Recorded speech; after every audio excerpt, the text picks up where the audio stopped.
Terima kasih Anda masih bersama kami di Prime Plus dan segmen kali ini kita akan membaca pertanyaan dan juga pernyataan dari netizen yang sudah mengikuti kita dari kanal YouTube CNN Indonesia. Saya akan tampilkan 4 yang sudah kami rangkum. Saya akan bacakan terlebih dahulu dari @devaarw9306 berbicara soal evaluasi dalam penanganan darurat. Apa kesalahan berulang yang selalu terjadi dari satu bencana ke bencana lain di negara ini. Kemudian @Ariana Faranisa 211 dalam situasi bencana, apakah komunikasi yang dilakukan pemerintah dalam penanganan bencana dan bentuk kehadiran pejabat di lokasi terdampak sudah tepat? Kemudian @Ahmad Faruk dari Fakta di Lapangan dan Informasi Antar Relawan, apakah ada perbedaan antara klaim pemerintah dan juga kenyataan yang dirasakan korban bencana di Sumatera? Dan terakhir dari @Preti Lesliane, apa satu langkah konkret yang bisa dan harus dilakukan sekarang juga untuk bisa segera memulihkan Sumatera? Saya tidak tahu, tapi rasanya menurut saya ini bisa satu persatu saya bagikan pada masing-masing narasumber. Bingung saya. Saya ke Prof Rita Saya terlebih dahulu. bingung. Sulit-sulit. Yang pertama saja Prof, dari Devaro. Ini evaluasi penanganan darurat, kesalahan berulangkah yang kemudian terjadi dari satu bencana ke bencana lain, Prof? Kalau menurut pengamatan saya atau kami ya, karena saya juga ada tim ya, suatu pelajaran itu selalu ada. Meskipun kita sudah nyiapkan, itu kadang-kadang yang terjadi itu melampaui apa yang kita persiapkan. Okay. Sehingga pelajarannya adalah kita menyiapkannya itu harus berapa kali lipat dari yang kita prediksi. Itu. Jadi makanya dikatakan kesalahan berulang, karena kadang persiapan kita ini kalah dengan apa yang terjadi. Tapi kalau kemudian dikatakan berulang, ini frasa yang tepat tidak, Prof, sebetulnya? Dari apa yang sudah kita alami? Kalau saya pribadi melihat yang kali ini memang beda. Jadi sistemnya itu memang harus disempurnakan untuk mengikuti perkembangan kompleksitas dan kedahsyatan fenomena bencana akibat kerusakan lingkungan, akibat dampak perubahan iklim atau krisis iklim, apalagi di negeri yang geologinya itu rentan, rapuh. Sangat rawan begitu ya, sangat pada rawan. banyak tempat Iya, juga gitu iya, ya? iya, terutama yang kali ini. Oke, terutama yang kali ini. Iya. Bencananya luar biasa, penanganannya pun harus luar biasa, Harus, gitu ya, Prof ya? Iya. Oke, baik. Mbak Melani, saya ingin Anda juga mengomentari ini fakta di lapangan, informasi antar relawan, apakah kemudian ada perbedaan klaim pemerintah dan kenyataan yang dirasakan korban, begitu Mbak? Oke, aku mau jawab dulu ini pendek-pendek aja sih. Silakan. Yang atas boleh, yang tadi dijawab. Penanganan darurat, sebenarnya penanganan darurat itu bukan cuma pada saat terjadinya bencana. Percuma kita bikin undang-undang bagus, segala udah ngebayangin, tapi antara bencana satu sama lainnya, alamnya juga dirusak. Menurut saya menjaga alam itu adalah bagian dari penanggulangan bencana. Mitigasi ya? Mitigasinya dong gitu, ini otak tolol saya gitu yang tidak sehebat ini. Buat apa bikin aturan, tapi itu semuanya dijual-jualin juga, dihancur-hancurin juga alamnya, kayak apapun nggak akan terjadi. Kalau yang ke bawah, fakta di lapangan, informasi antar relawan, apakah ada perbedaan? Adalah dan selalu ada. Aku nggak usah ngomong yang nggak bisa dibuktiin. Kemarin aja pas ngomong listrik udah nyala berapa persen? 93%. Mana masih?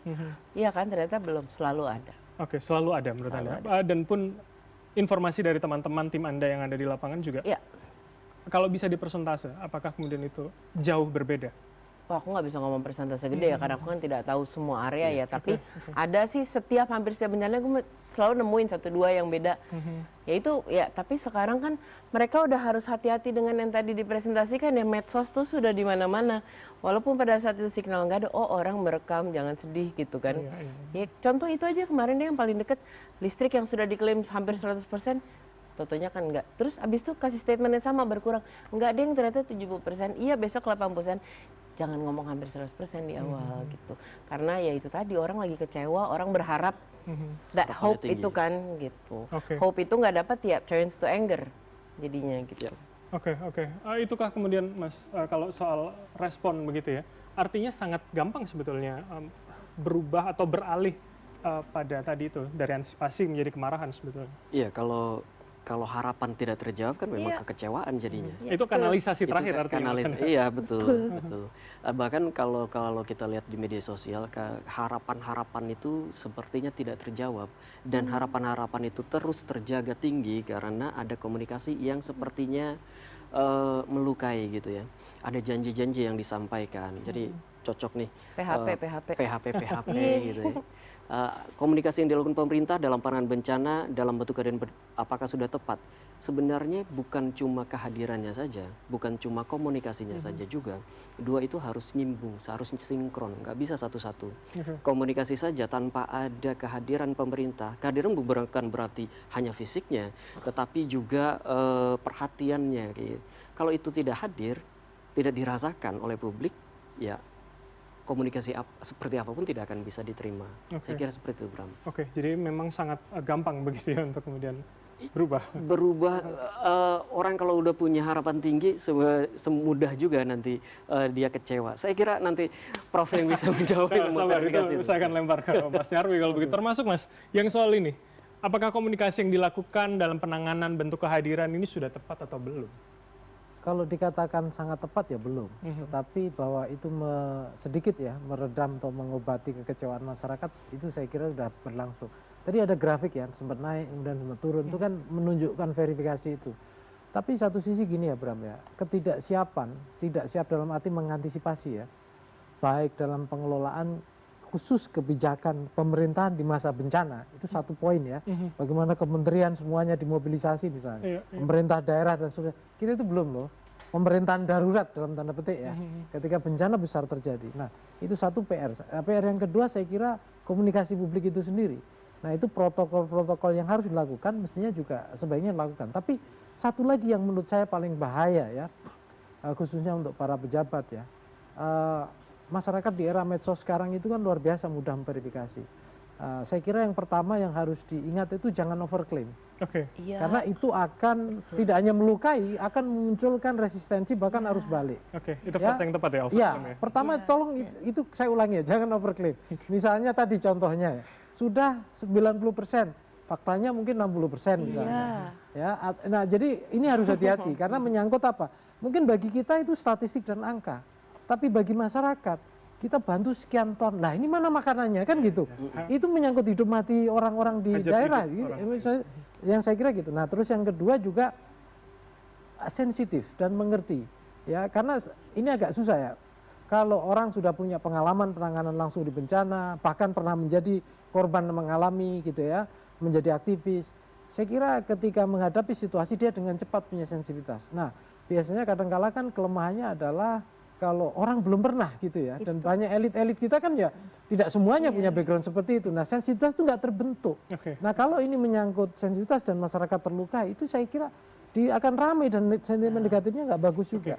Nah yang terakhir itu adalah akuntabilitas dari apa yang dikerjakan pemerintah itu juga ditunjukkan dan bisa apa ya istilahnya ada verifikasi juga bisa dilihat masyarakat. Karena kalau enggak nanti tadi distrust itu akan muncul.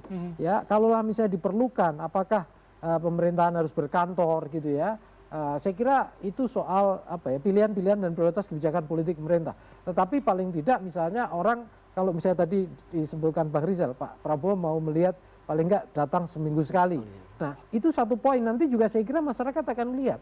Tidak hanya Pak Prabowo tapi menteri-menteri yang juga diperintahkan Pak Prabowo, kepala-kepala badan nasional yang sudah dapat assignment atau penugasan itu jalan apa enggak saya kira masyarakat sekarang juga akan lihat. Jadi follow up terkait dengan perintah presiden sebetulnya dan itu akan ini yang saya kira salah satunya perlu kolaborasi, merangkul para relawan ya, baik yang ada di sana maupun sekarang ini juga banyak relawan-relawan tim dari kampus termasuk UGM saya kira membentuk itu sudah beberapa hari yang lalu ya sejak bencana itu terjadi. Dan itu juga siap perlu juga memberikan kontribusi. Dirangkul juga seperti itu. Oke, apa yang ingin Anda sampaikan tadi soal sensitivitas rasanya Anda ingin ikut mengomentari?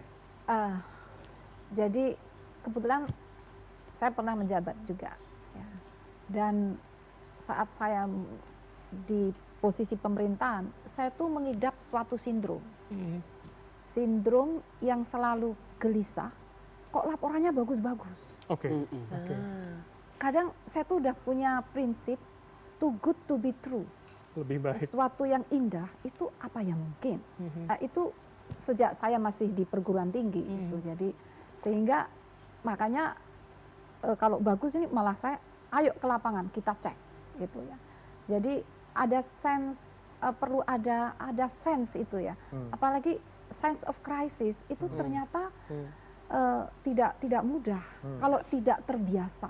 Jadi itu perlu, makanya perlu jam terbang, perlu itu loh. Jadi sebagai leader itu barangkali ke depan leader itu juga harus disiapkan sense of crisis dan persoalan bencana. Sejak waktu itu saya pernah menjadi moderator debat presiden tahun 2014. Saat itu ada beberapa soal yang harus disampaikan. Ternyata yang tema isu bencana saat itu tuh tidak menjadi pilihan. Ya.